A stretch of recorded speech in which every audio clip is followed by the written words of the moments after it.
Olá, estimados irmãos, vamos em nome do nosso amado e Salvador Jesus e com o auxílio do Santo e Bom Espírito dar continuidade aos estudos dessas lições. Está falando sobre a formação do nosso caráter, nosso dia a dia.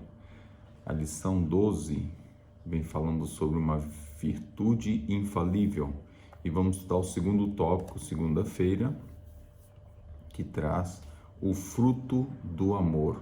Aqui está no singular. Vamos lá ver o que tem para nós? Pergunta A. Como o amor altruísta de Paulo deu frutos nas circunstâncias mais desagradáveis?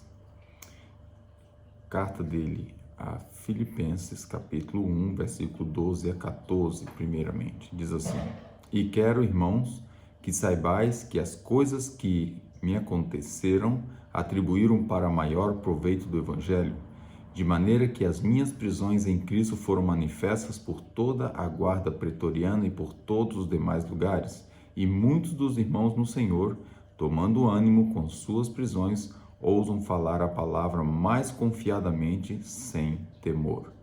Então nós vemos que o apóstolo Paulo deu o depoimento de que ele, apesar da adversidade, apesar das prisões, ele usava isso para não só pregar o evangelho àqueles que não teriam acesso de outra maneira, como também animar os outros irmãos que também eram presos a fazer o mesmo trabalho.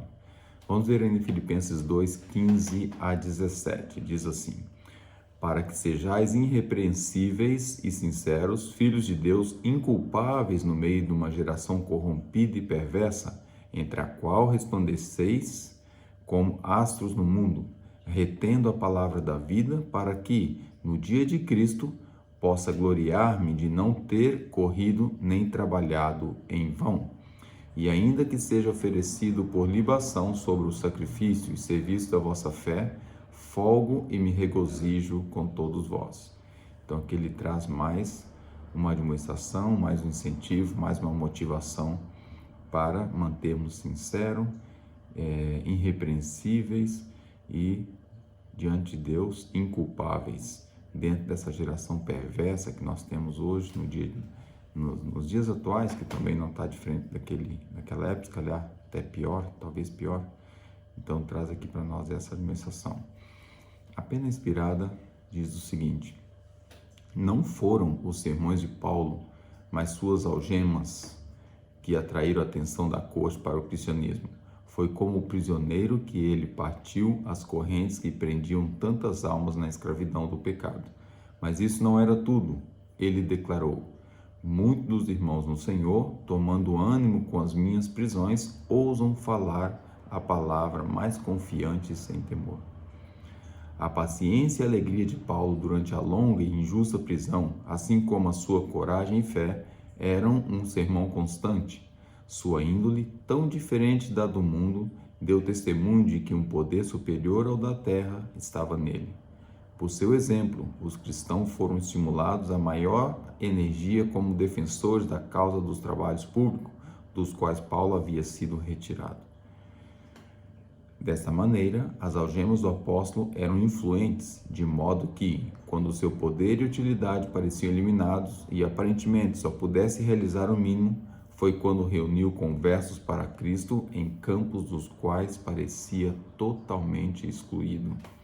Então, como já tinha comentado, mesmo aqueles que não eram presos como ele, aqueles que estavam soltos, aqueles que estavam sem dificuldade a nível dos sermões, sentiu animados com esse relato, né? Está relatado no livro Atos dos Apóstolos, página 464, está esse pensamento inspirado concernente a essa situação dos frutos, que as circunstâncias mais desagradáveis foram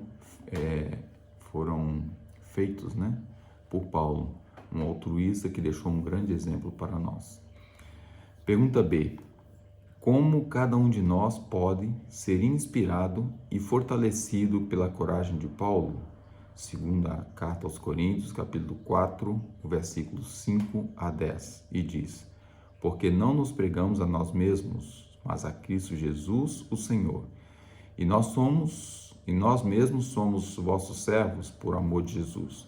Porque Deus, que disse que das trevas resplandecesse a luz, é quem resplandeceu em nossos corações para a iluminação do conhecimento da glória de Deus na face de Jesus Cristo.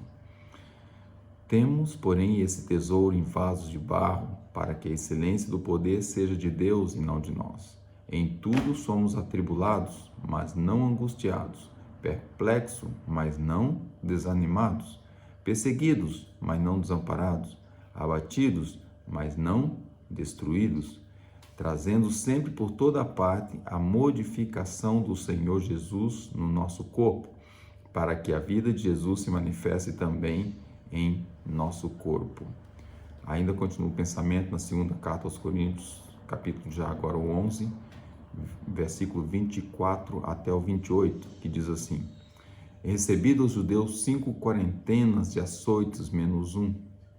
3 vezes fui açoitado com varas, 1 vez fui apedrejado, 3 vezes sofri naufrágio, 1 noite e 1 dia passei no abismo, em viagens muitas vezes em perigo de rios, em perigos de salteadores, em perigos da minha nação, em perigos dos gentios, em perigos na cidade, em perigos no deserto, em perigos no mar, em perigos entre os falsos irmãos, em trabalhos e fadiga, em vigílias muitas vezes, em fome e sede, em jejum muitas vezes, em frio e nudez, além das coisas exteriores que me oprime cada dia o cuidado de todas as igrejas. Então, a pergunta aqui para nós: como cada um de nós pode ser inspirado e fortalecido pela coragem de Paulo? Impressionante, é mesmo impressionante. O que ele passou, a circunstância que teve à sua volta, os medos, os perigos, foi muito adversas as questões em volta dele, e tudo isso ele manteve-se firme, manteve-se direito, manteve-se fiel a Deus, e não só a fidelidade, como não perdeu a confiança. Então fica uma lição muito grande para nós. A Pena Inspirada traz o seguinte: a paciência, assim como a coragem, tem suas vitórias. Pode-se ganhar almas para Cristo tanto pela paciência sob a provação, quanto pela ousadia ao empreender. O cristão que manifesta paciência e otimismo sob privação e sofrimento, que enfrenta até a própria morte com a paz e a calma de uma fé inabalável, pode realizar pelo Evangelho mais do que poderia ter feito por uma longa vida de trabalho fiel. Muitas vezes, quando o servo de Deus é retirado do serviço ativo e a misteriosa providência que nossa curta visão lamentaria é destinada por Deus a realizar uma obra que de outra forma jamais teria sido feita. Quando não é mais possível trabalhar aberta e ativamente por Deus e sua verdade, não pense o seguidor de Cristo que não há serviço a prestar nem recompensa a garantir. As verdadeiras testemunhas de Cristo nunca são desprezadas. Na saúde e na doença, na vida e na morte, Deus ainda as usa. Então, um tópico maravilhoso, o fruto do amor. Então, eu penso que aqui traz para nós a confiança em Deus em qualquer circunstância, a fidelidade para com Ele, o que Paulo passou, o que ele declarou, a maneira com que ele fez com as adversidades, agiu, ou reagiu, podemos dizer, a maneira que ele reagiu nas adversidades da sua vida, fica para nós um exemplo muito grande, porque às vezes temos a vida boa e nos decepcionando por pequenas coisas e deixando a fé desfalecer por pequenas coisas. Vamos lembrar que Deus é o autor e consumador, entregar nosso caminho ao Senhor e confiar, Ele há de fazer por nós.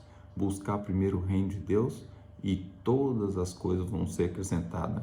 Aqui diz que nunca são desprezadas, nem na saúde, nem na vida, nem na morte. Deus sempre vai ser, você sempre vai ser um vaso, um instrumento na mão de Deus, se assim você permitir.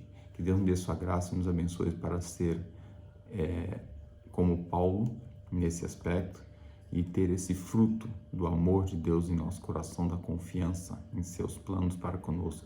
Dessa forma, possamos pregar o Evangelho, seja em qualquer circunstância, mesmo na adversidade. Que Deus nos dê sua bênção e sua graça para isso. Amém.